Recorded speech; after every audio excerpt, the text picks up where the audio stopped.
Assalamualaikum warahmatullahi wabarakatuh.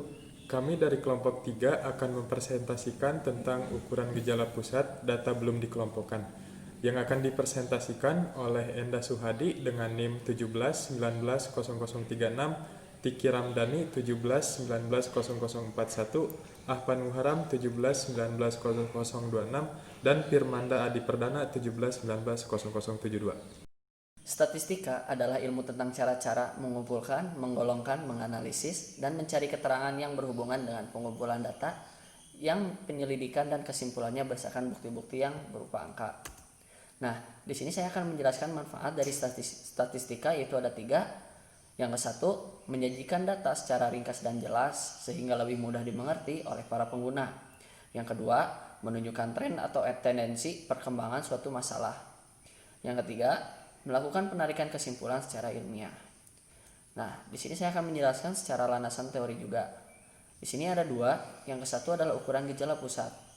Ukuran gejala pusat dapat disebut juga dengan nilai sentral atau nilai tendensi pusat.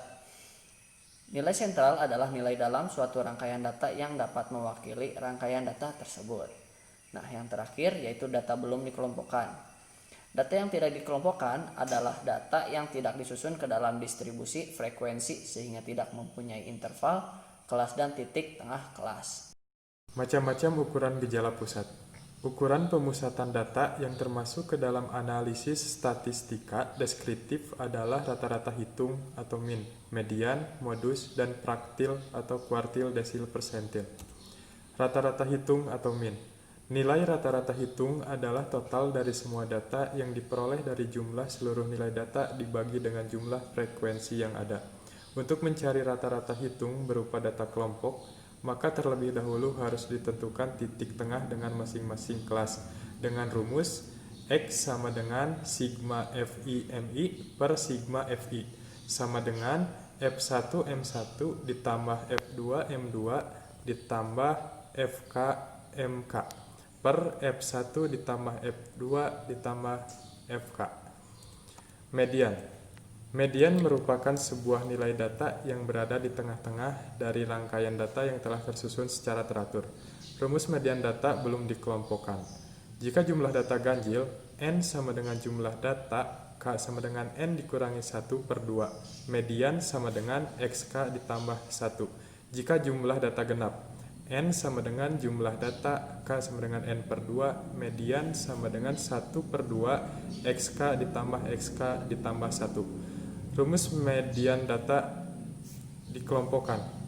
Median sama dengan LM ditambah N per 2 dikurangi sigma F dikali C per FM. Dengan LM sama dengan tepi bawah kelas median, N jumlah frekuensi, sigma F frekuensi kumulatif di atas kelas median, FM frekuensi kelas median, dan C interval kelas median. Modus merupakan nilai data yang memiliki frekuensi terbesar atau nilai data yang paling sering muncul.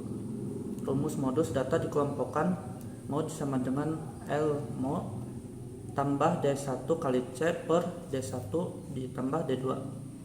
Keterangan L mod sama dengan tepi bawah kelas modus. D1 sama dengan selisih antara frekuensi kelas modus dengan frekuensi kelas sebelum modus. D2 adalah selisih antara frekuensi kelas modus dengan frekuensi kelas sesudah modus. C adalah interval kelas modus. Kemudian kuartil. Pada prinsipnya pengertian kuartil sama dengan median. Perbedaannya hanya terletak pada banyaknya pembagian kelompok data. Kuartil membagi kelompok data atas 4 bagian yang sama besar, sehingga akan terdapat 3 kuartil, yaitu kuartil ke-1, kuartil kedua, dan kuartil ketiga, di mana kuartil kedua sama dengan median. Berikut ini adalah rumus data yang sudah dikelompokkan. Q1 sama dengan LQ ditambah IN per 4 dikurangi sigma F dikali C per FQ. Lanjut, desil. Desil adalah suatu rangkaian data yang membagi suatu distribusi menjadi 10 bagian yang sama besar. Berikut ini adalah contoh data yang telah dikelompokkan sebelumnya. Untuk rumus desil yang untuk rumusnya adalah D1 sama dengan untuk desil 1 sama dengan LD ditambah IN per 10 dikali sigma F dikali C per FD. Kemudian persentil adalah ukuran letak yang membagi suatu distribusi menjadi 100 bagian yang sama besar. Rumus persentil untuk data yang sudah dikelompokkan itu adalah LP ditambah IN I kali N ya, dibagi 100 dikali sigma F kali C per FP. Jadi kesimpulannya untuk kuartil itu 1/4 untuk desil, 1/10 untuk persentil, 1/100. Ukuran dispersi atau ukuran variasi atau juga bisa disebut dengan ukuran penyimpangan adalah ukuran yang menyatakan seberapa jauh penyimpangan nilai-nilai data dari nilai-nilai pusatnya, atau juga adalah penyebaran suatu kelompok data terhadap pusat data. Nah, itu ada range atau jangkauan, yaitu adalah selisih antara data pengamatan terbesar dengan data pengamatan terkecil yang terdapat pada kumpulan suatu data tersebut. Rumusnya itu yaitu adalah R sama dengan N max dikurangi N min, di mana R itu adalah jangkauan atau range, sedangkan N max itu adalah nilai maksimum dan N min itu adalah nilai minimum. Lalu ada juga simpangan rata-rata atau mean deviation.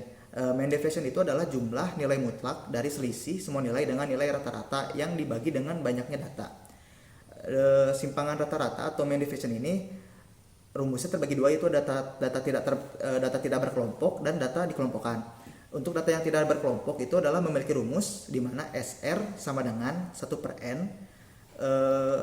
sigma X dikurangi X bar, di mana SR itu adalah simpangan rata-rata, R-nya itu adalah nilai data, dan X bar-nya itu adalah nilai rata-rata hitung, dan F-nya Untuk yang data dikelompokkan itu rumusnya adalah SR sama dengan 1/n sigma F dari X dikurangi X bar. Itu seperti yang tadi sudah disebutkan, di mana SR itu adalah simpangan rata-rata, R-nya itu adalah nilai data, X-nya itu adalah nilai rata-rata hitung, F-nya adalah frekuensi kelas atau data berkelompoknya, dan N-nya itu adalah banyaknya data. Untuk variansi atau variansi adalah rata-rata kuadrat selisih atau kuadrat simpangan dari semua nilai data terhadap rata-rata itu. Data tidak berkelompok itu untuk variansinya memiliki rumus S kuadrat sama dengan 1/n dikurang 1 sigma dari X dikurangi X bar dikuadratkan, di mana S kuadrat itu adalah variansinya, X-nya adalah nilai data, X bar itu adalah nilai rata-rata hitung, dan F-nya itu adalah frekuensi kelas atau data berkelompok.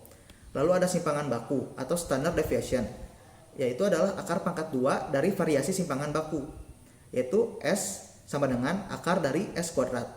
Lalu ada jangkauan kuartil, disebut juga simpangan kuartil atau rentang semi antar kuartil atau deviasi kuartil. Rumusnya itu adalah JK atau jangkauan kuartil sama dengan setengah dari kuartil 3 dikurangi kuartil 1. Nah, terus ada jangkauan persentil, yaitu adalah dengan rumusnya itu jangkauan persentil 90 dikurangi persentil 10. Seperti itu. Ya, sekian penjelasan dari kelompok kami. Terima kasih atas perhatiannya. Wassalamualaikum warahmatullahi wabarakatuh.